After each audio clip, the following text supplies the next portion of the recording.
Hello and welcome to 20 on the Dice Throw, a very special for all you So You Think You Can Fanon listeners. I am Michael, I'm going to be your GM, and with me I have Jake and Sergio, as well as our special guest for this special, Matt. Greetings. I am the one who has brought you Chain of Memories via scans. You can thank me for unveiling that seal of the apocalypse. Yep, this man opened Pandora's box and took a big ass shit in it. Yep. So, if you think the first two chapters are bad, oh boy, you're he's read on to what you're on chapter 13. Chapter 13. Good. 60 pages. 60 pages. So yeah, in case you're wondering, this is 20 on the Dice Throw. This is our setup episode for the series when it begins proper. This will be listed as a bonus episode. This won't be listed in the seasons correctly, probably. It's going to be really confusing for people tuning in because they're just going to see a setup episode followed by a crap ton of normal So You Think You Can Fanon episodes and then the actual main series beginning. However, we could probably just fix that by making it its own season. I don't know what season number we can make it because, we're a series. So I guess 0. We could try that. So, with that being said, welcome to 20 on the Dice Throw, a totally original idea. This is kind of going to be the world building part where we introduce characters, build the world up a little bit so you guys get an idea of the world. This is not going to be recommended viewing, but not recommended. I mean required. This is going to be required viewing. But if you really want to, you can jump right into episode 1 whenever that releases. And yeah. So why don't we get introducing to our main characters? Since we're gonna go with we're gonna start with our special guest because Matt's here. So thank you, Matt. Why don't you introduce us to your character, and then we'll. All right. Well, let's see. If I could get back. There we go. So my character, he's an old one. He's actually from a campaign about 2 years ago, and I was particularly fond of this character. This was the first spellcaster character I ever made. His name is Froz, spelled with a PH and 2 Z's, because I thought that was cool. He is pretty cool. I initially wanted to have the restriction of not being able to speak Common, but I thought that would be way too mean to my DM. That would be a little mean to me, but I could always just cast Speak to Animal. The point of that is because my character, Froz, was abandoned as a kid in the woods by the greatest family ever, TM. And he literally just spent his whole life up until his 20s reading books and learning about the world. He's very, very smart. Except for the time that he burned down his house and then left the woods. That was not the smartest thing he ever did. Yeah, I don't think anyone burning down houses is a very smart thing to do. He was practicing Firebolt. That's fair. I hate it when that happens. Yeah, sometimes it just happens, though. So you're a human wizard. Your subrace is Deep-Troit. And excuse me. I want everyone to be aware that we're starting the campaign at level 1. I know some people like starting at level 3, but I personally like the kind of who starts at level 3. I am currently in another campaign run by a good friend of mine where I'm going to refer to him as Bebop, and he wanted us to all start at level 3. That is where you get the cool stuff. So that's when air quotes things get balance. Yeah, because no matter what you do with encounters in the first 2 levels, you're probably going to level up once a session. The first 2 levels just go by like a flash in the pan. Yeah, I just like the kind of fear that it kind of brings to the table. That's why I like. It does bring some fear to the table, yeah. I did just find because I had this question. Someone did on the DNDwiki.com did create a variable for level 0. Oh yeah, I think you showed us that once. It's like Never before heard you of it. actually develop your characters. Go ahead, Michael. That's interesting. But yeah, This is so the of it. So anything else you want to add in, Matt, about your character, Froz? I really, honest to God, this was a spiritual struggle. I did not want to make him look like Dio. Okay, everyone, if you draw fan art, draw him like Dio. Damn it! So you said your character was lost in raised in the woods. Yes, well, raised is a very strong word, to be honest. Ever since he could read, he just has been left in the woods by himself without any interaction with other people. It's a miracle he doesn't have a -1 in charisma. Nice. He's just kind of a generally friendly guy, but he doesn't know how to talk to people. All right. That works for me. I'm gonna very smart. I'm gonna roll a. I think this is how I do it. Roll. Does that do it? Oh, no, it's probably... /roll space whatever dice you want to roll, like a 1d20, and then you can add any. All right, Sergio, would you Yeah. like to introduce your character? yes, so I am Cassandra. I didn't give her a last name because I assume that we're in a medieval fantasy setting, and unless you're a royalty, you didn't have a last name, so she doesn't have a last name. So Cassandra, she had a pretty good upbringing. She immediately from a young age didn't want to do girl things like go off and get married and like sew or some stupid stereotypical woman job back then. She wanted to beat people up. So she was like, Mom, Dad, I want to go and I want to be a mercenary. And they were like, no, you can't do that. And then she was like, watch me. So she went and she cut off all her hair. So she got like a nice like short bob thing going on, and she decided to pretend to be a boy so she could join a group of mercenaries. And she ended up becoming a pretty good fighter, and she wields a great axe and a war pick. She has like fucking amazing arms. Such a dream girl. Okay. Matt sent me a picture of how I wanted Fraz to look, and it's probably the best image I could ever possibly get for how how he should look. That's amazing. Okay, so she's she's under a different alias because she's a merc. Yeah, I think she's going as Chris. Chris. Yes. Merc. The hell do you think you're doing, Merc? The hell do you think you're doing, Merc? That's my impression of Barrett. Thank you. Barrett from... I will say though, there is a running joke with her is that it is very obvious that she's not a boy, but she just assumes that no one else can tell, and everyone else is just kind of humoring her. She got like double D's, and everybody can tell. Yeah. The straps she's using are it's hard to keep them down, but she thinks she's done a pretty good job. And her wave voice is something to be desired. Is it your voice? It is it'll be my approximation of a female voice once we start. Great. Awesome. I've been working on it. That's good.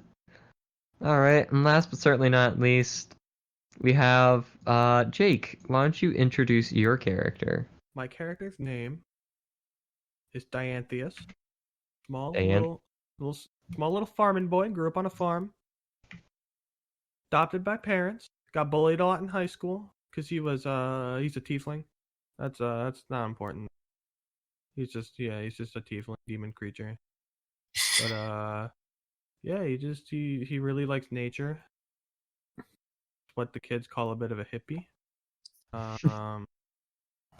He just wants to see the world. He wants to meet animals. He wants to be friends with animals. He really likes animals. And he's just living life. He's like 20. Cool. And he just wants to be friends with people. But people are like, "Yeah, you're a fucking tiefling." He's like, "Oh man." Oh man. So I'm guessing with that tieflings are kind of hated on. I mean, being raised in a small village of humans and being a tiefling, you get they're like why are you? They're like, why are you blue? And he's like, They're racist. Why are you blue? And he's like, I don't know. Is that just like, is it just for the small town or is it just in general? I'd say it's he's never really left his town, so I'm sure he isn't sure what to expect out of the real world. But I'd say it's probably just in the real world. I've never In seen the a real demon world. before, and I googled one, and I immediately got Damien from Monster Prom vibes. Yeah. Is Damien the demon guy? Please Yeah. tell me I got that right. Okay. Yes. you Pretty did. sure. It's been a while. Yeah, and I'm like steely blue, and I have purple hair and purple eyes, and I'm just like this fair-skinned, young-looking tiefling boy. Little bit of a twink, to be honest. All right, so we got Don't mention it. so we got Twink, Crossdresser, and Fraz.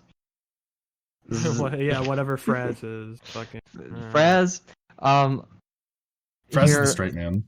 Yeah, unfortunately, this is the image that was used to describe Fraz.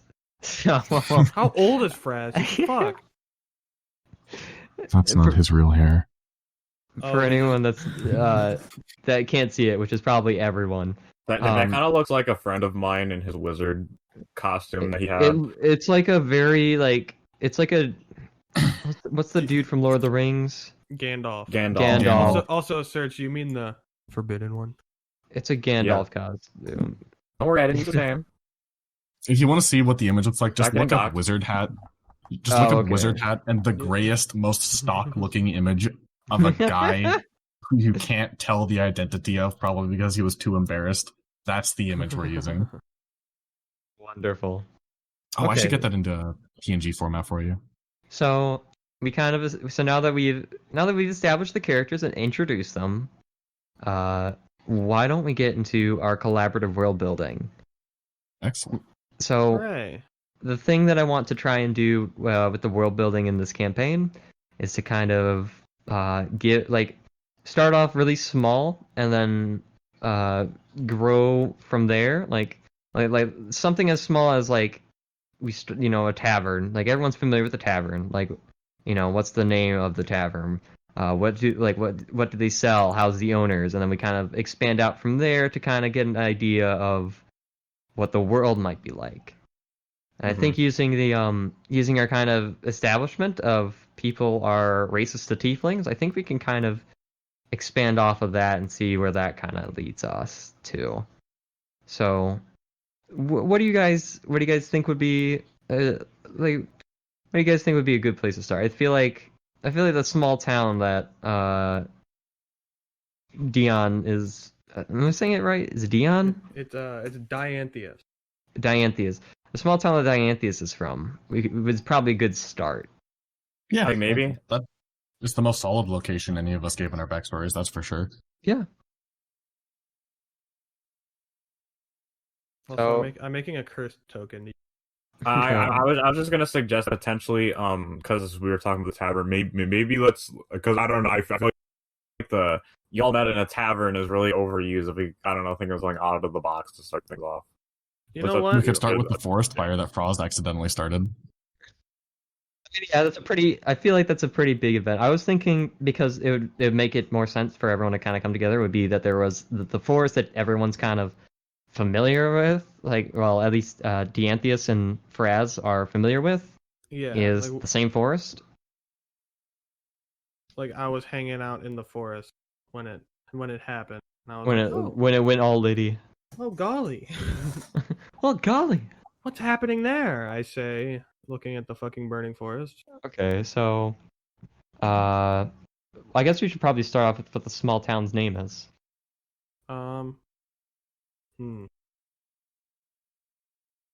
Lorica. Lorica. That's a nice Lorica. name. I like that. All right, Lorica. So Lorica is the small town. It's surrounded by woodlands. There was a rather large forest fire I'd be in the past that has actually opened up for more people to, or for more croplands. How about that? For more crops. Yeah. So Is so this it why kind the of townspeople don't lynch me? yeah, that's why they don't lynch you. Well, first of all, they don't know. They But don't know second you of all, did it's it. because they're looking like, oh, this sucks, and then the farmer guy's like, oh shit, it's in my property, great. So they just made it Okay. into more He was crops. like, "Oh man, my land is so fertile now." Yeah, pretty much. It's like, oh, these acorns, I could do a tree farm. You know, like That is actually true. I'm making a cursed image, and I'm sorry in advance. I'm very afraid of what you're designing for your token. But yeah, I feel like that's a good way to start. So Lorica, is a small woodland town that had a rather large forest fire that scared a lot of people. So Lorica, Look at where that. Look at do you, that what funny kind of shit. climate would Lorica be placed in? Would you say it's is it usually like it have all four seasons, or is it like a I'd say dry and it definitely has all four seasons. Yeah. Because Mhm. it's a farming town. It's got to be in a Yes. pretty good location so the crops don't get too dry or get too cold. Yeah, and Alright. it sounds like it's too small to be a place that you could double crop. So Oh yeah. people aren't like super wealthy there if they're farmers. They're just well Yeah. off. Check that funny shit by the Yeah. I'm very worried. way. I don't like that. I do not like your inverted dating My- sim character. My inverted Damien from Monster Yeah. Prom. How dare you? Do you want a simple map to start off with, or are we just talking about world building at the moment? We're just talking about the world, and we'll kind of expand off from there. So I pictured it. It's like So it's not like down south, like near the equator. It's a little yeah, above. we're definitely central. Like Yeah. if that makes Wait, what would you say is the I guess then what would be, since this town is well off, it's a small town. I'm guessing it's part of a larger network, or is it more of like a settlement? What kingdom are we in? Yeah, like Yeah. is this part of a kingdom, or is it like I more think of it's just like a definitely settlement? I think it's definitely like a smaller village of a kingdom. Smaller village of a kingdom. All right. Well then, let's get to that kingdom. What's the kingdom called? I think it's the kingdom of Do not say Whiterun. I was gonna say Saranthia, maybe? That's a nice name. Saranthia? How do you even Yeah. spell that? How do you want to spell it? Saranthia. That works. Saranthia. Large. Is it a large kingdom, or is it just kind of like I'd say it's a large kingdom. It's kingdom? the human kingdom of this world. All right, so it's specifically a human kingdom. Yeah. That'd explain why people are racist to tieflings. Which Then. is I feel Yes. like any native non-humans would probably get a lot of scrutiny for being non. Yeah, that's fair. I'm guessing then on top of that, do we wanna say that what's the racism to tieflings? Is it just I don't understand you, so I hate you, or is it more of like you're the devil? Well, I don't think he'd be able to live long enough if he was like devil territory. I'd say it's second class citizen. Yeah, would be the most okay. accurate. because I was adopted by a human family that took me, but Right. just because they were kind doesn't mean that obviously they're all kind. So I'm Right, thinking, right. like, because humans are the main species of this country, I'd say looked down on. Okay. All right. And this large kingdom, who's the ruler of this kingdom? What's their name? Lord Lord Gadlar. Lord Gadlar? Gadlar. I like that. All right. Lord Gadlar, and how is he as a ruler? Is he young? Is he old? I think he's definitely an older ruler, and I think if anyone would be perpetuating this systematic oppression of the country, it would probably be the higher ups. What's Fair. his tax policy? That's what I was true. thinking. What Like, is he his tax is he policy? militaristic? Is he I'd say Great Britain? he's probably militaristic. All right. We are a But large. why is he militaristic? Yeah, that's another good I'd point. say- Well, if he's racist to these guys, Yeah, then- maybe he would just wants the humans to be the overruling populace, you know? So he's very militaristic. He He's very much in the Hey. position of, you know. My question Did we wasn't just answered. did we just accidentally create the Imperium of Man? I don't know what this is. Is it a Warhammer thing? Probably. Yep. I mean, But, it makes sense though in terms of racism. Like, if he's like, I don't like you. You like should he be beneath allows us. other races, but like there's kind Well, of let's like be honest here. There's kind of a non-spoken like kind of rule. This is my last quip before I let Sergio yell at us all for ignoring him. But let's be honest here, guys. Human variant just is the best race. Ouch. I mean, you get a fee. You get a fee. All right, You Serge, get you get another foot. Serge, how do you feel Another about proficiency. how do you feel about this? I mean, I like how it's coming together. I mean, it might be similar to the Imperium, but my question for you didn't answer was, what is King Gadlar's tax policy? Are people tired of his what is heavy the tax taxes? policy? Is it a light tax policy? I think he How do his definitely people view him? I think he definitely taxes the poor pretty hard. I'm talking like Robin Hood kind of like taxation, you know. But how do you tax the poor? What do you tax them for?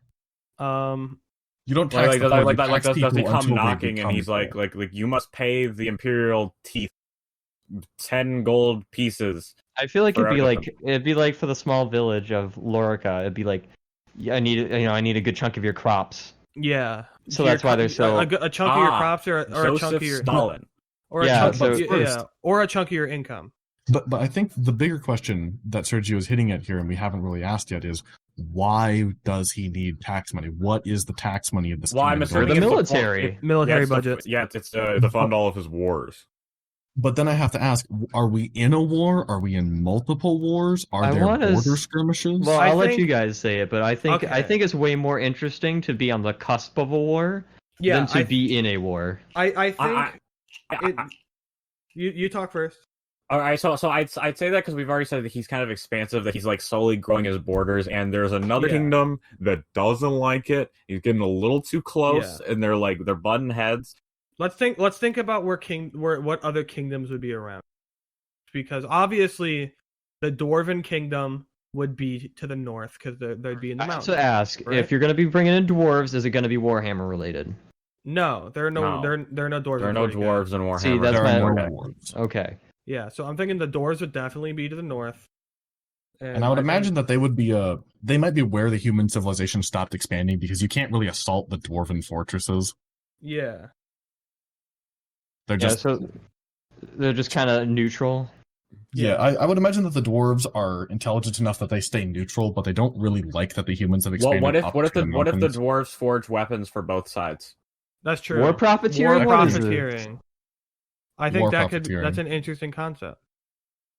What if they've been Um, jacking up the prices, and that's why he's like he's increasing taxes? Oh my god, that's so that works way too well. I'm thinking That could be the dwarves may have just reached like a new level of their caverns, and they got a really new cool metal, and they're like, "This is Yeah. gonna fucking They got- annihilate." or me." the- or they- found mithril. they found They Oh found- mithril. yeah, they could have found mithril. And Not even mithril. They found legend drill, not mithril. It's Mhm. cooler than Unob- mithril. Unobtainium. Unobtainium. Yeah. Unobtainite. They've invented unobtainium steel. And they invented the hyper drill. Instead of a pick, Yeah. Wait. they just get a drill. You know what I just realized? It just What? made me think of that when you said What? unobtainium. Did The Avatar, the movie.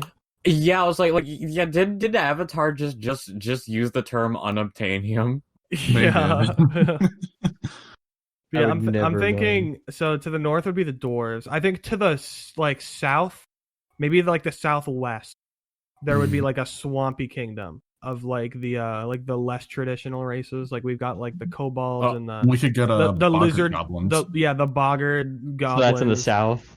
Like the southwest, I'd say. And then there's like the kobolds and the like the lizard men, like stuff like that.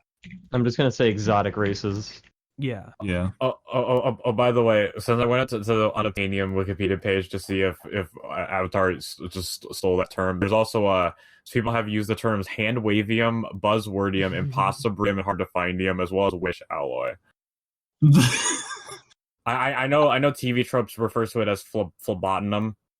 I kind of like Wish Alloy. That's kind of sick, Yeah. actually. I do like that. Yeah. Okay, so we got. So I'm guessing. So this is to the east, or are they central? Are humans central? Or are they like? I think to the humans east, are. to the I think west? humans are central. I think Okay. they I think they started. I think central. they started central, but they've expanded outwards a lot more. I think they're basically at the edge of each like side that is bordering a country. There's probably a contested zone that's like iffy on who owns what, because the humans are just like like kicking the backs of their feet. Yeah. So Saranthia is So Saranthia is at war with who? I don't think they're at war. I think they're We said they're trying. close. They're close to war. Yeah, they're close. Who are they getting close to war with? I think the reason that I think their border expansion may have slowed down, and I think the reason is that they're almost at war with basically everyone at this point, and they're trying to play it very playing it very carefully. I have an interesting thought though, guys. Yes. What if we're basically starting as the Fire Nation? What if it's not that we're like about to start a huge war that'll encompass us all? What if we've already won several wars? That's true. And we're already bigger than the nation we're about to fight. And yeah. I mean, I was thinking that in the beginning. There's like one last kingdom that's free, and yeah, we're just continuing to expand, and they aren't liking it. Maybe the other kingdoms are free, but they're like afraid Vassals? of us. Vassal states? Yeah, vassals, or they're just afraid of us and they don't want to. Yeah, I don't. I'd say we haven't annexed much. Just simply converted people to vassals, and it's just considered part of our territory. Yeah, I feel like. And then there's one territory that, or like country to the east that's like not budging. Freedom. And there's freedom. So there's like the. So essentially, there's like to the north is like our Bossing Say, our Earth Kingdom. There's no literally war Earth and Kingdom because the dwarves. Yeah, and then to the southwest is like our water tribes. Like they're oppressed. Not, I wouldn't say oppressed actually. It's southwest. I like is the more name like, Jakarta. I know it's a real place, but I don't know. It sounds nice to me. I will give that to the southwest place. That would be Jakarta. Yeah. You could instead of Exodia. naming it the real place Jakarta, we could name it Jack R2. That's true. We call it Jack. Exodia because it's exotic. Jack R2. Where would the elves be? I'd like I to think they imagine would be the in elves have like Jakarta. a secret forest kingdom. I that was you gonna can't pitch normally this access. idea. That to the southeast is like the last remaining chunk of the elves. Yeah. Like that's kind of where they're holding out, is like the elven.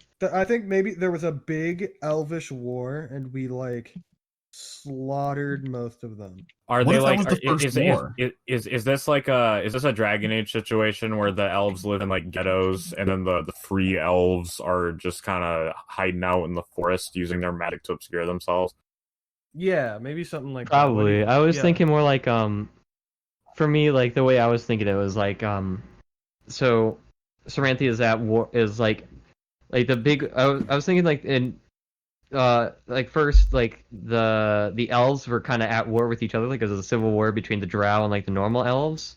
Mm-hmm. And then like the humans were like, hey, let's take advantage of the situation and fuck them all over. And they kind of nearly did. Mm-hmm. And So, continuing. Go ahead, Jacob. No. What were you saying? Continuing the Avatar: The Last Airbender parallels, what if the elves are basically the airbenders? We knew the elves were going to be a huge problem for the human kingdom, so what if that was why we struck so hard and so fast? Because we knew if we didn't do it then, we wouldn't ever be able to. Yeah. And that's why they're basically extinct now. Yeah. And like there's way more elves than there are airbenders, because obviously, the last. Right, Well, yeah, right. because they're actually still alive. But there's like the level of elves went from like millions to like tens of couple thousands. thousand. Yeah. Yeah, I'm kind of digging this. And what would be the? I just listed it as an elven stronghold, but like, what would be the name of this like elvish place? What's something? Galadia. Yeah. Galadia? G's are mystical. Something with the letter G is mystical. Yeah, you're right. Especially You're with right. an E, well, especially with We an A also after don't it. have a name for the dwarves kingdom. I'm thinking like Badunst. I was thinking like Grundy. Deep Shrine. Deep No. Troy. Grundy or what was it? Bad Unst. I like Bad Unst. Bad Unst. Or maybe Bad Undi. Bad Undi. Badundi. No, Bad Undi sounds like it's down under. I mean, they live. But they they're live to the in, north. Yeah, but they live in the mountains, so they're Yeah, they're down under the mountain. they're in the underwear of the world. They're in the Badundi. Okay, mixed. Bad Undiust. We're just adding things to this.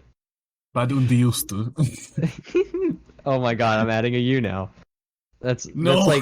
that's 3 U's in Badunstu. It's under. So now we have Sarinthia, the large human kingdom, run by Lord Gadlar, who's an old ruler who's pretty militaristic, followed by the dwarves that live in the north in Badunstu, followed by the southwest specifically that are those are the Jakartu, which is the exotic races, and I have listed specifically the climate as Florida. Florida man. Southeast is Galadia, and that's the Elven stronghold. I'm thinking and the east is an ocean. Like where the Okay. the what are they, the Tritons? the Triton. Yeah, like they live there in their fucking Aquaman ass cities. Yeah. As well as piracy is rampant because the open seas have no rules. Yeah, they keep stealing give fucking a issues fuck. of like Shonen Jump without Yeah, they actually keep paying stealing- for it. They keep stealing all Wait, my why would- Fortnite copies. So currently we're on one supercontinent, right? Yeah. Yeah, I would say like this is a Pangea, and then like outside, and then like kind of. I think you mean Matt. I think you mean landmass. Sorry, not That was Pangea. that It's was more a of Chain like- of Memories joke. The best way I can describe it is like you guys are like not in like you guys are like in a country. Like you're like this Whoa, is we a are? like the civilization that we are that this takes place on is on a country, not a continent. Like this is a country. Okay, so there's more outside of what we understand. right? Yeah, there's more outsides. So Is we this could like an ancient Rome situation where like I've conquered the whole world and you conquered like 5% of it? I want to say yes, Yeah. but also Okay. like in this continent or not in this continent, like in the whole continent as a fucking whole. Like, there's probably more shit going on. So like this war is like very very small compared to what actually is happening. There's like a couple thousand soldiers, like maybe Yeah. like 10,000 soldiers at most. Yeah, it'd be like it's essentially like our Revolutionary War, Maybe but instead of it being like just between Britain and America, it's literally. I guess the better example would be like this is the Civil War, but it's happening. Well, it's not actually. No, it is a civil war. That's essentially what it is. It's a big civil Yeah. war.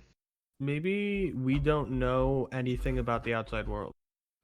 Just That's because fair. of Interesting. maybe because of the way the government Yeah.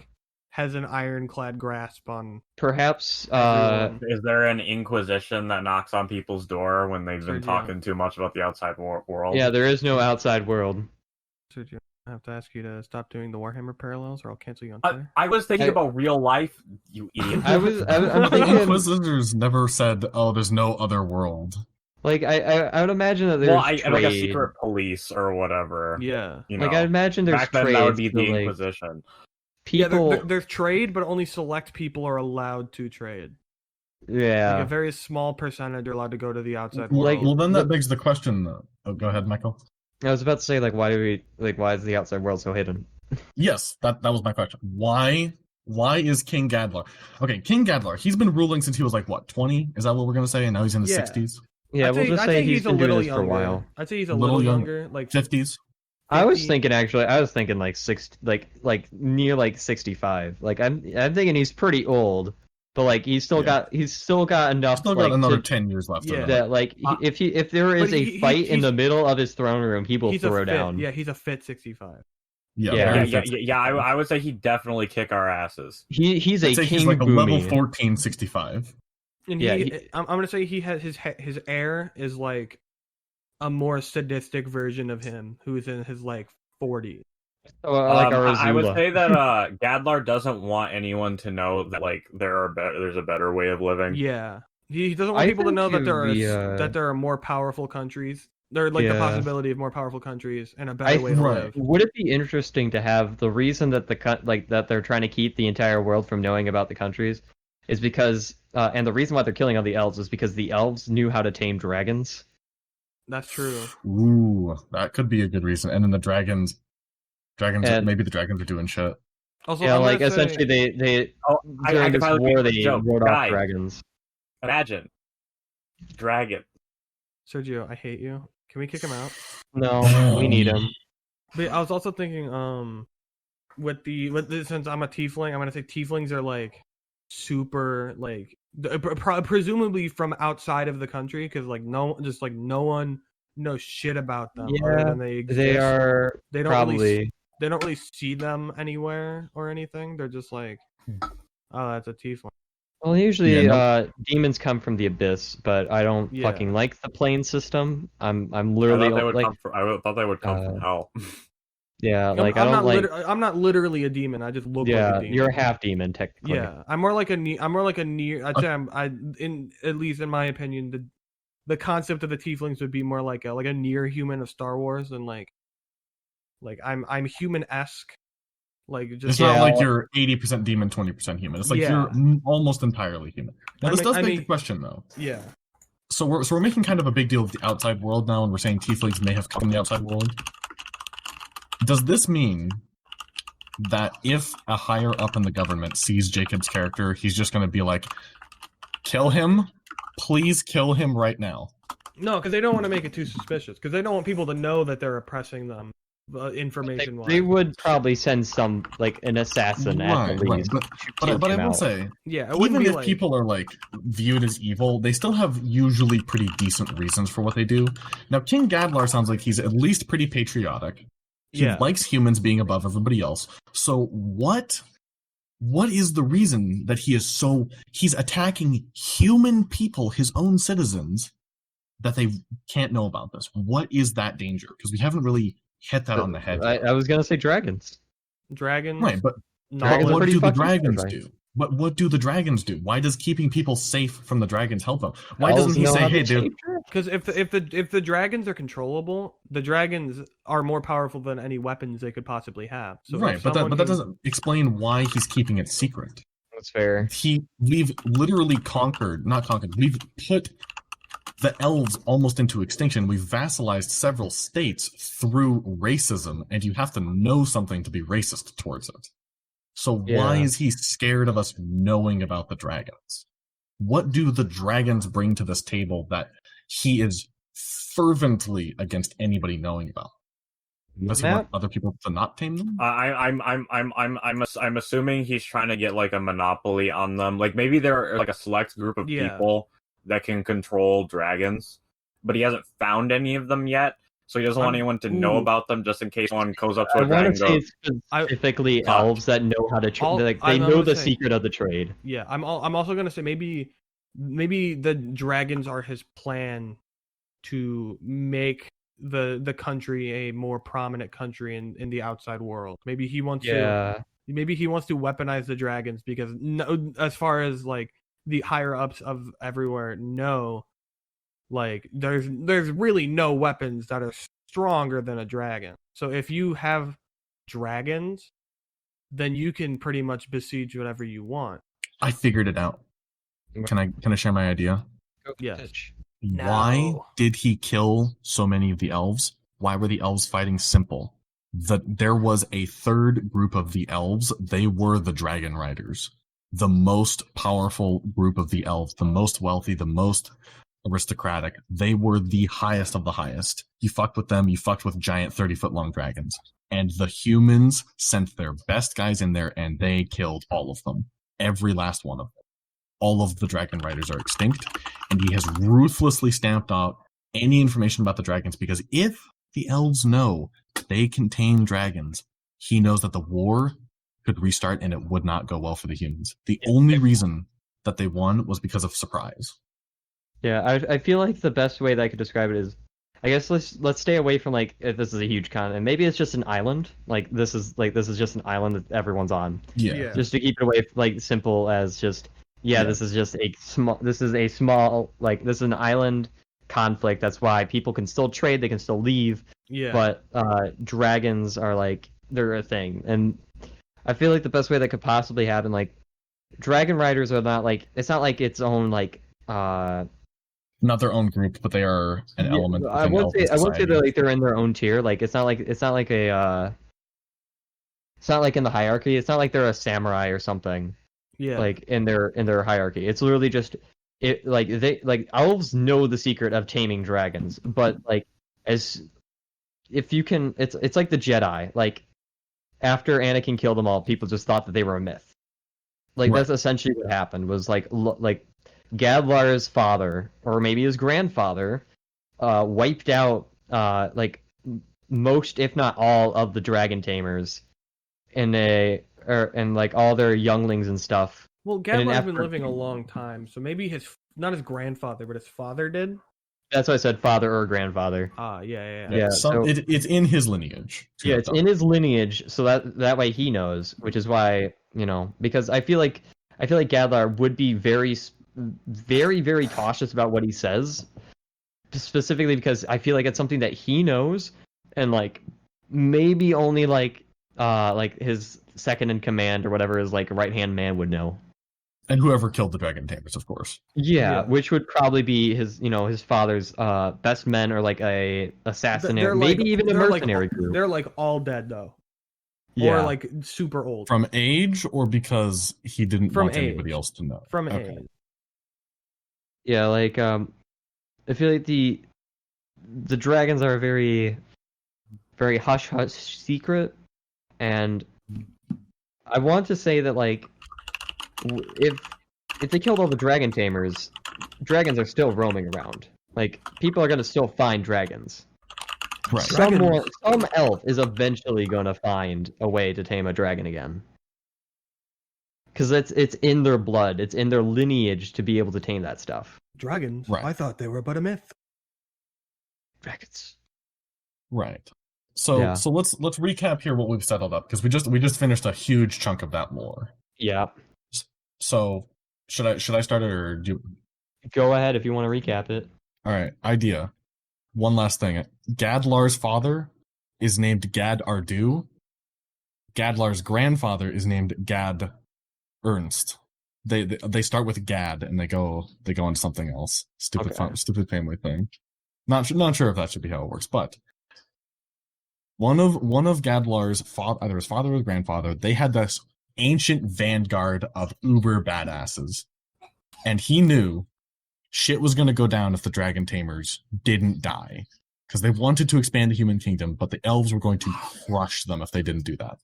Yeah. So gathers his best men, like 100 of the best warriors who ever lived in the human kingdom, and he just wrecks house. And basically, do you know that general who like went into ancient Rome with a bunch of elephants and just tore ass across Yeah. all of ancient Rome? I think they did that to the dragon tamers. They just tore ass clean through enemy territory. Nobody could stop them because they didn't know where the hell they were. And that's how they take out the dragon tamers. And I think continues what'd be really interesting is yeah. the way that the civil war with the drows start is because they hired drows to kill the dragon tamers. Ooh, that would be good. So like True. they came to the drows and like, hey, I know you really want this city, this town, or this stronghold, this really cool place because of X. Like because maybe it's like, here, we'll let you keep all the dragon rider history and stuff, so you can have the dragons. Air quotes, just to get them on their side. Right. And then you guys sneak in under the guise of night, kill every single dragon rider, and then we'll let you have the stronghold. And then when that happened, they just blew the whole fucking thing sky high. Yeah, Like, as while soon- they were attacking the dragon tamers, they were setting up explosives. Yep, essentially that. Like they made a deal with the drow to end up happening, and that's why the civil war really started, because they thought that the drow did that. So And initiated it all on their own. Yep. And the elves think the drows are a bunch of idiots because they let all of their best men get killed in their own bombing attack. Yep. Ooh, I like that. That's perfect. Yeah, so shit's going down. I want to say the Civil War is probably like ended, but there's still some like racism between them. I'd say there's still a lot of hostile tensions. Do the elves actually even know what happened? I want to say the elves don't know, but the drow are starting to like they are suspicious and they are starting to realize what's happened. Okay. Like the whole way that the Civil War ended up like concluding was essentially the drows were like, hold on a minute. Those human fuckers are starting to colonize in our territory. And What they happened hired there? us to go kill them. And they exploded. We don't use explosives in a stealth mission. And we wanted that stronghold with all the Dragon Tamer secrets. Right. So, like, the elves don't... Like, the elves... I feel like... Okay, so going back, I'm retconning what I've already said. The elves... I want to say the elves are aware and are suspicious of humans, naturally. But the drow are, like, fucking hate humans. Yeah. They are full on... They fucked us up. They killed our own people, and they played us for fools. We have to get revenge. Right. But now it's way too late for that for them, unfortunately. The humans they conquered too much, they vassalized too many states. Mm-hmm. Like they've colonized quite a bit, and I feel like now it's like the drow kind of live in the underbelly of the elven society that's still standing. And there's very few of them. Now this is just a geographic question. The elves are all down to the southeast or the southwest? Southeast. Southwest is the Jarkartu. And the dwarves are directly north. Yep. Yeah. Does that mean we now have, as the humans, a monopoly on all dwarven weaponized trading? You know, it'd probably be a good idea to make the dwarves central because they are war profiteering. Well, I was thinking the doors could. There's oceans to the east and oceans to the west, so the doors. Yeah, but if they have a central, they can just have a blockade. That's right. True. Yeah, so if we move the dwarves to the central position, because then like that's why they don't care, is because they're just like, yeah, we war profiteer off this thing. They're literally Switzerland. Yeah, they're like, you guys can walk through our territory, just don't fucking attack us because we know you can't. Yeah, not to say Switzerland was war profiteering; they were just neutral. Yeah. I would also like to say that the dwarves probably have like you know they keep their weapon making and mining techniques to themselves. That's why no one's just attempted to just take them over in the first place. Yeah, and I'd say that they're like so fortified in their fortresses, you would lose all of your best men trying to take just one of them, and it would. Which is why dragons are so vital to this entire operation. Do the dwarves know about the dragons? They would have to because they're an old race, and we didn't attack. I feel like the dwarves definitely know about the dragons. What if they have a secret dragon in yeah, their what if they somewhere? have a mountain dragon in their It nation? makes sense. Like what if he's the one who taught the dwarves all the secrets and whatnot? Maybe maybe the reason that they're war profiteering is to feed it. Well, wait, hold on. What if the dragon wants to see the world burn, but not with actual fire, but with the natural tendency of human beings to be self-destructive? I'm getting deep here.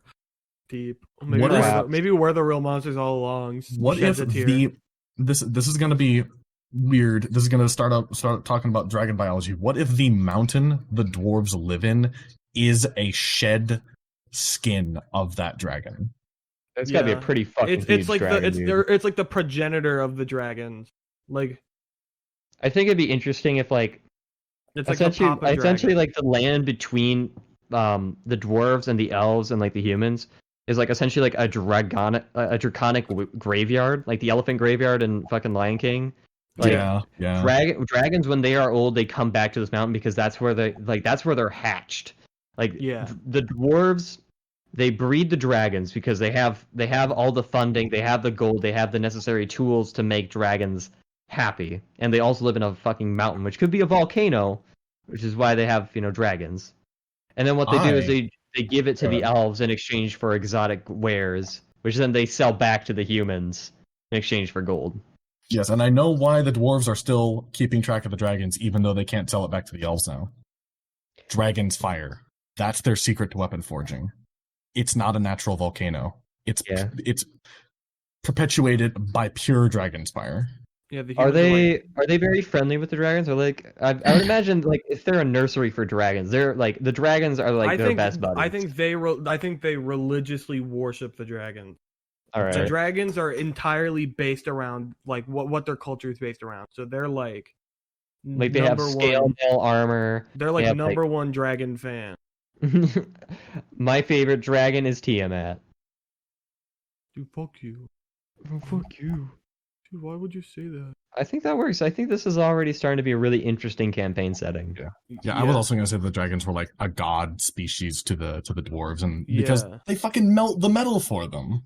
Yeah, they're just like, here, let me get that for you. Let me just take like a little bit, because like it looks kind of yummy. Yeah, they eat ore in exchange for heating it.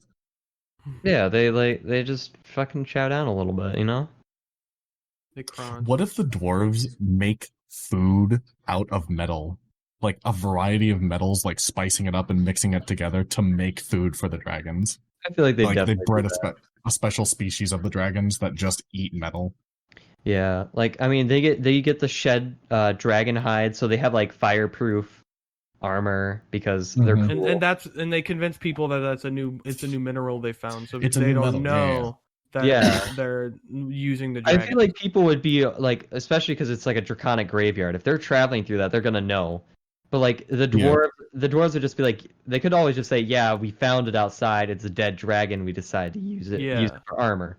And like they already are stocking up on weapons. Like it makes sense for them to have good armor. Yeah. This is cool. I'm really liking this. Yeah. I feel like this was a really fun way of kind of building a world. Mm-hmm. Yeah, it's nice to talk about the world. Now, the one last thing that had crossed my mind was I think races that would be considered subhuman also exist, like orcs, goblins, humanoids that are of low intelligence are not even considered second class, like Jacob's Tiefling. They're just kill on sight. These things are pests. They don't belong in this world. And they have to live in like I don't think they even let them live. I don't think they would let them live in human borders. But they have to like hide. They have to like hide in either the exotic land. There's Jakar too, which is the exotic races. Yeah, or they could live in like kind of like the Boondocks. Like that's essentially like they have their it's very like the projects. Mostly because there's an NPC that I really like who's it's a bugbear that sounds like Reinhardt. And he's a blacksmith and he's like one of my favorite NPCs. There's also a Kenku merchant that I like to use, which sells exotic like spell wares. Like he mostly sells like potions and special weapon enchantments, and I really like him too. There's a lot of old NPCs that I like to reuse because I love them.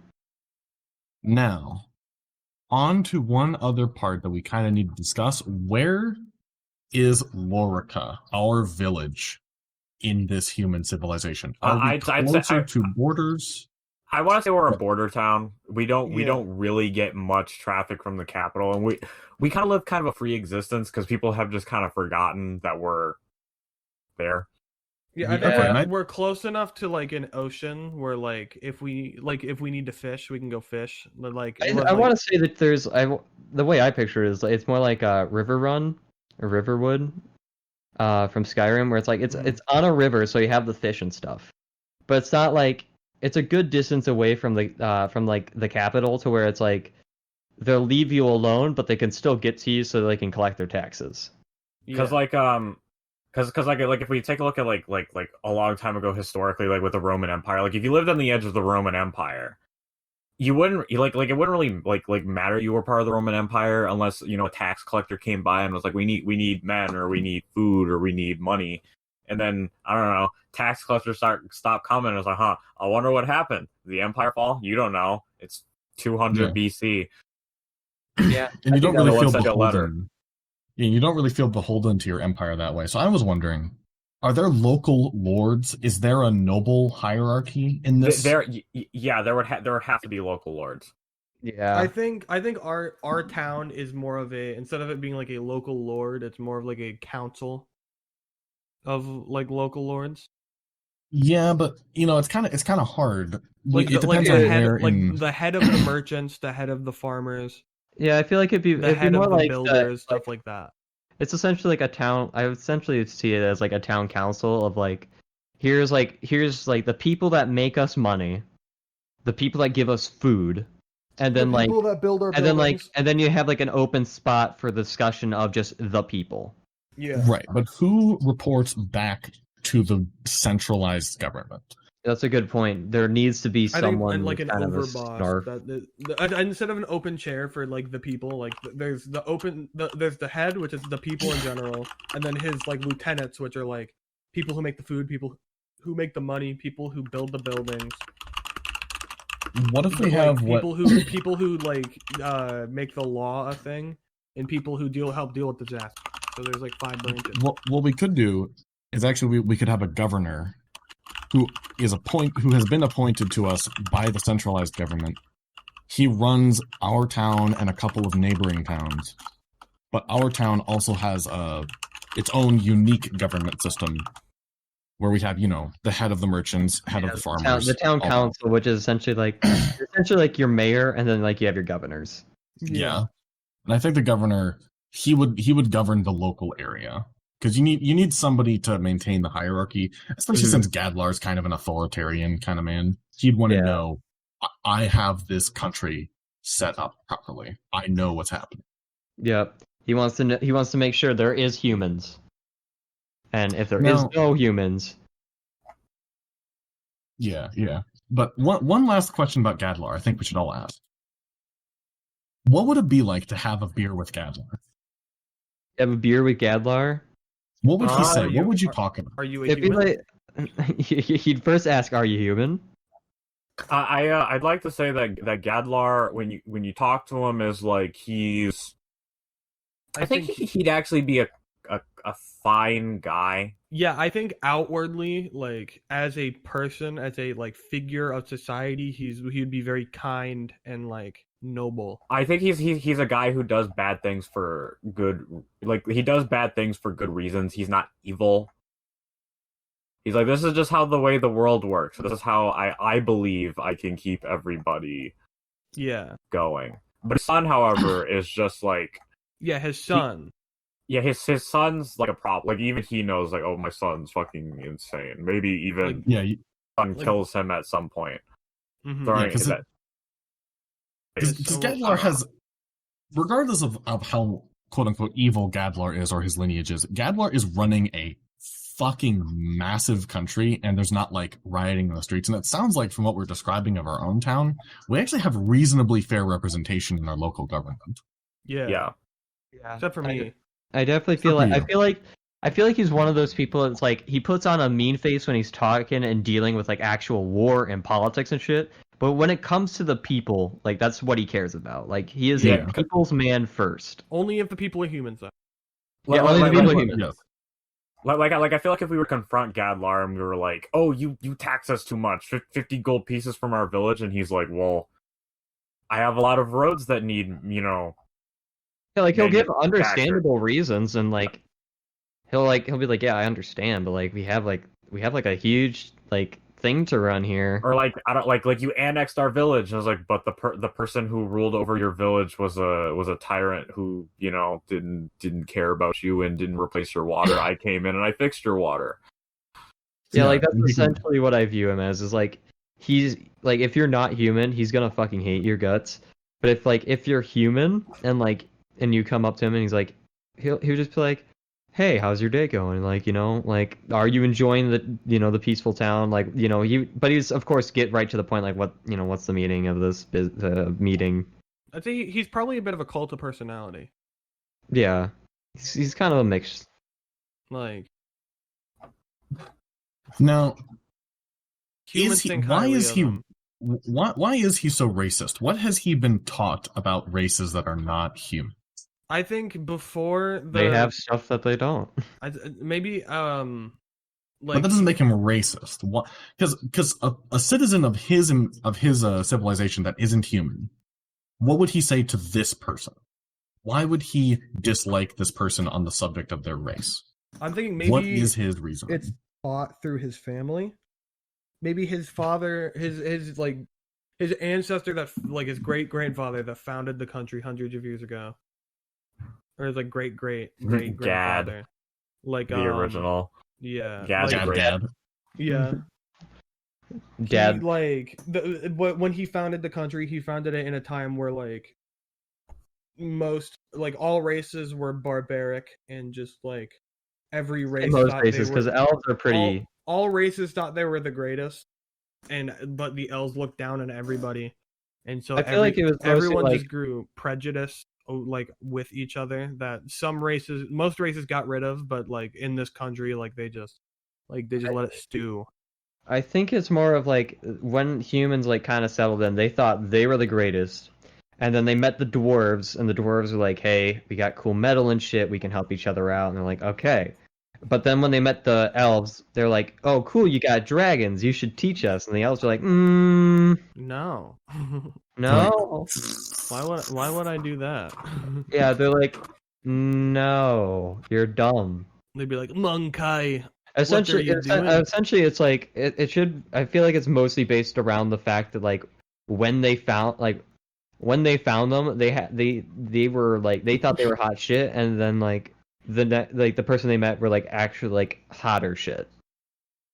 Like they were like humans were walking around like they were like a whole bag of chips, and then they realized that they were just a bag of Lay's instead of like a whole Pringles can. Yeah. And But it's- what you're describing isn't really like, oh, we thought we were hot shit. It's just we wanted everything from all the other races, and then the races didn't give it to us. Yeah, pretty much. On top of that, they're also like, you know, I feel like the racism kind of started with like the orcs and the goblins, and like, Yeah, I'd say that would be where it starts. The very easy to hate races of the orcs who pillage and rape your women in villages. yep. And then from there, it's these elves are bitches. They won't let us have the cool scaly boys. What the hell? Yeah, it's a progression into the war against the elves. I'd say that makes a lot of sense. Yeah. So would you say the first wars we had were against an orc nation? Was it even orc nations, or was it an orc tribal system? I feel like it was mostly small skirmishes with like tribes and band like basic stuff that like you would have in like ancient era stuff. But like the first like proper war would probably be with Jakar-2. Like they would probably like they might have like a small colony up in there, and they kind of wanted the land. Like perhaps they were in a really good spot. Like, you know, they had like a mine set up and everything, and instead of, you know, simply trading, they're like, these guys are lesser than us, and let's fucking kill them. And that kind of started a big war with the exotic races. No, I'd always been under the impression when we were talking about that Jakar-2 was the consolidation of the races that had been wronged or almost put into extinction. Czechoslovakia? It's essentially like America So the and the Jakar-2 Native exists? Americans. So did Jakar-2 always exist? I want to say Jakar-2, like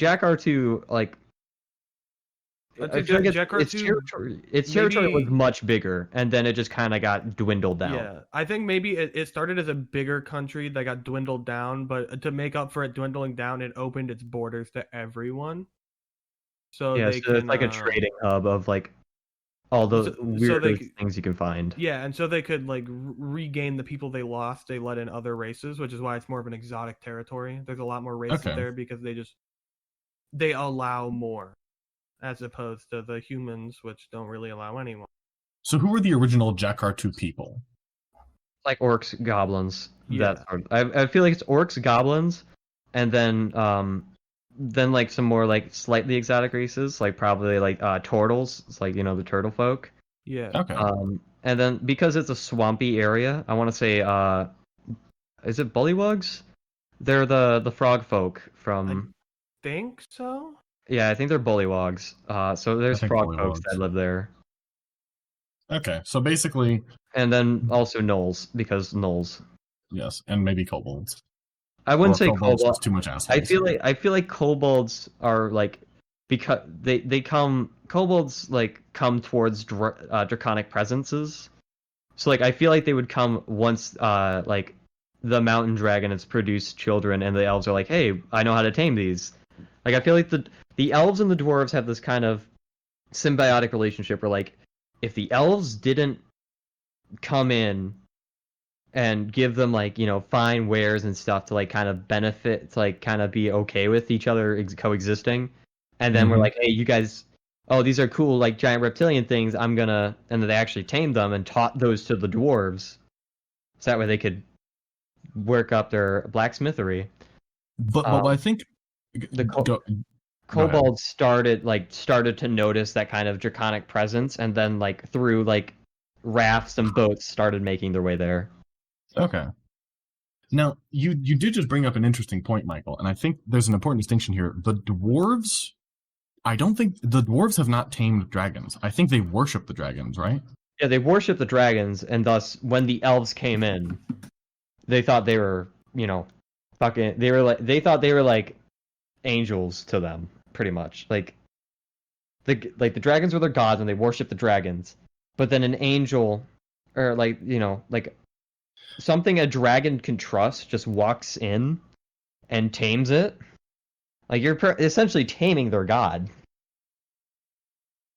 Yeah. Now, were the elves able to tame already existing ancient dragons, or could they only tame the younger adolescent dragons? I feel like it's the adolescent dragons, but they had to get, like, it's essentially like Permission Mama from the Dragon. ancient. Yeah, they had to get Mama Ancient Dragon to, like, to be, like, okay with them being near the young. And that probably took quite a few years, and then humans came in, and that's where the whole thing kind of started. We could even say the first to try to tame the dragons were greedy and fools, and they were burned and eaten by the mother dragon. And then the next few were more respectful, and they treated their tamed dragons as companions rather than pets or livestock. And that's why they're able to tame the dragons, is because they are lifelong companions from birth. Yeah, essentially. That's kind of the whole deal. It's like, yeah. Oh my god, we just made the air bisons from the air nomads. This is all just Avatar Warhammer and, like, maybe a little Game of Thrones. Nothing's original. Nothing is original. I mean, like to be fair, no story is original. Yes, no story is truly original. As a great book I had to read for AP Lit taught me. That's why TV tropes exists.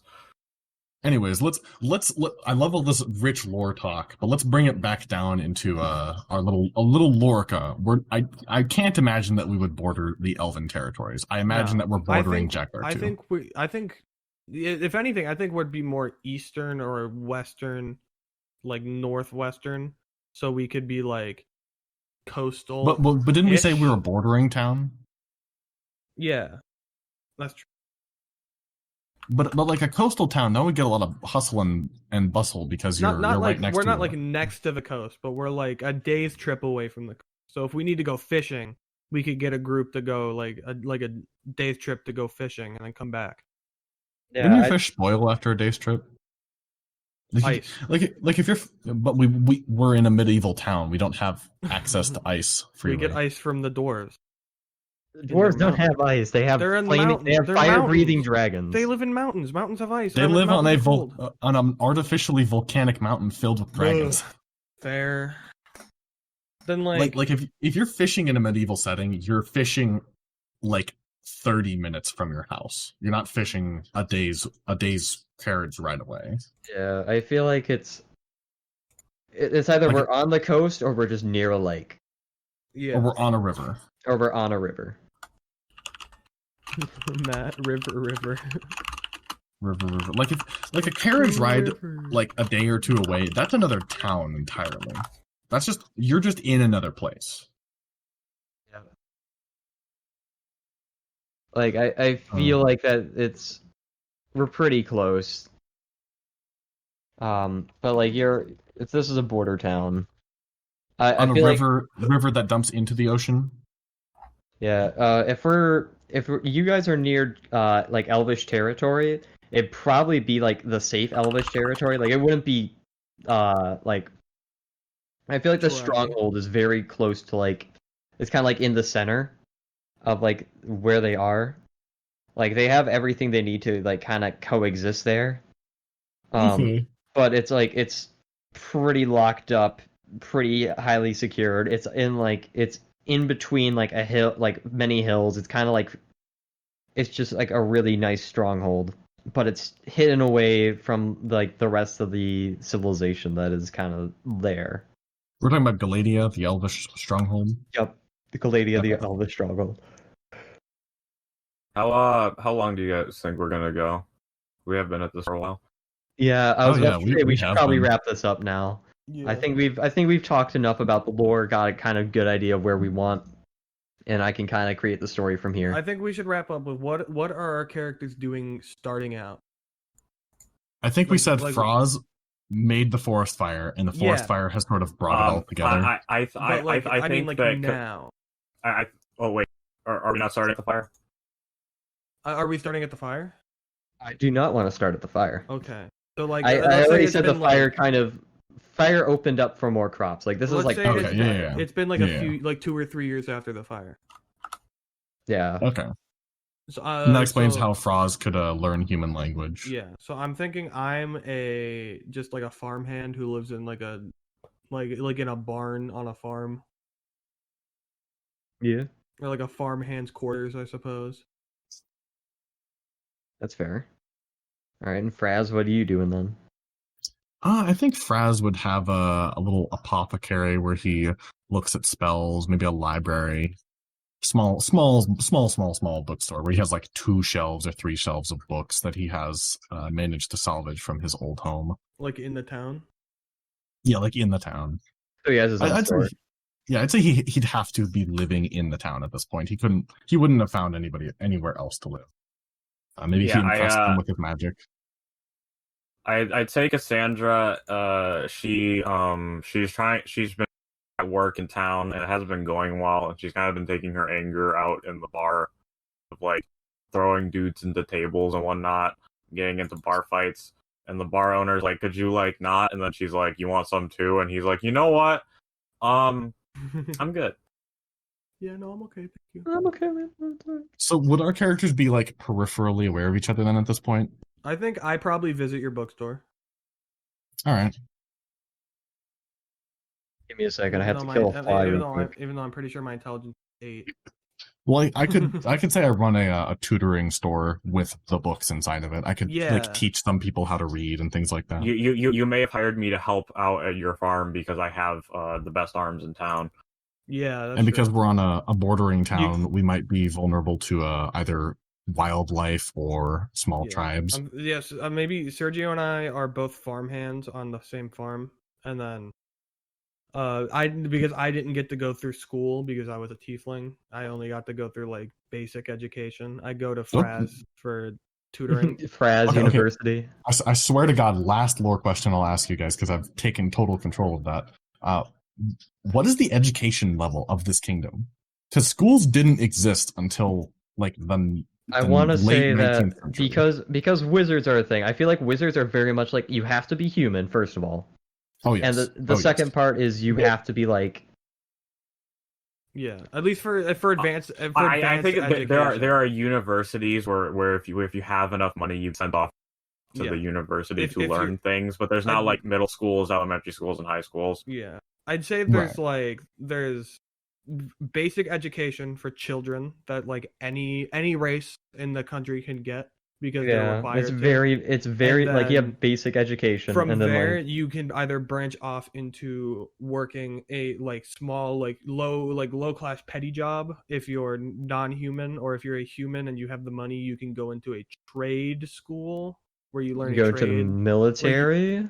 You can go to the military, or you can go to a trade school where you learned how to do like blacksmithing or like tailoring or anything like that. And then And then on past top of that, that, you can go yeah. to like a wizard's or mage's college. a wizard's college. I want to Yeah. say wizards are probably like I wouldn't say they're on the same level of rarity as dragons, but like wizards are kind of like hot They're shit. pretty exceptional. You just Like, unless you have to, you're like- Fraz, you need like a lot of money to become Like a wizard. there are exceptions to those who are wizards, like sorcerers and warlocks and clerics and stuff. But like the general thing is like if you are wanting to practice the arcane arts, you have to be like you have to be viewed as a wizard. You have to be certified as a wizard. Like you have to have like You I have to wouldn't say take, like like, a a wizard's certification license, test. but like you have to have like a seal that like approves you to be doing Yeah, wizarding. like Do you like have an to be- imperial seal.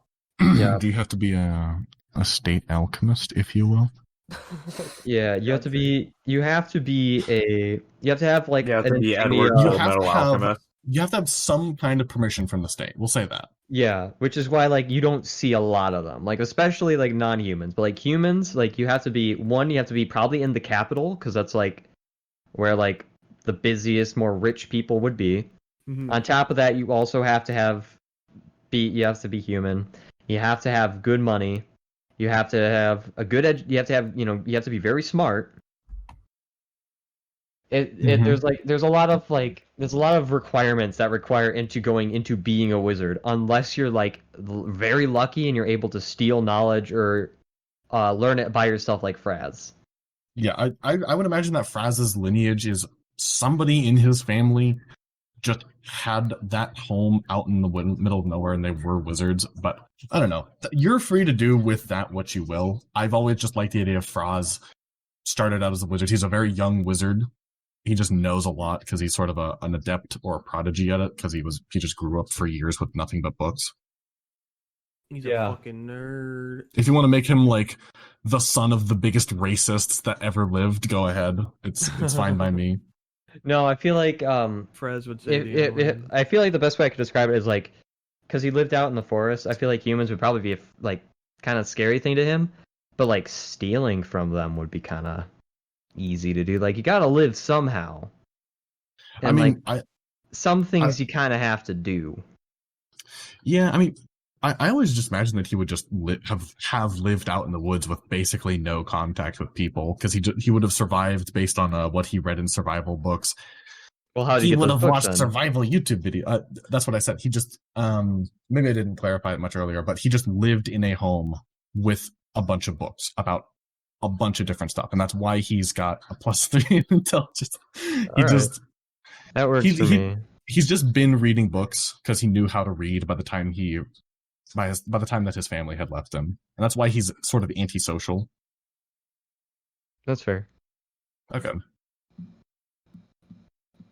Yeah, I kind of dig this. This is gonna be a really fun one.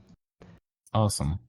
All right, so thank you guys for listening to this long ass episode of us talking about lore and Matt asking many questions. Yeah. And we will see you eventually whenever I have this ready and we need backlog of episodes. So we'll see you then.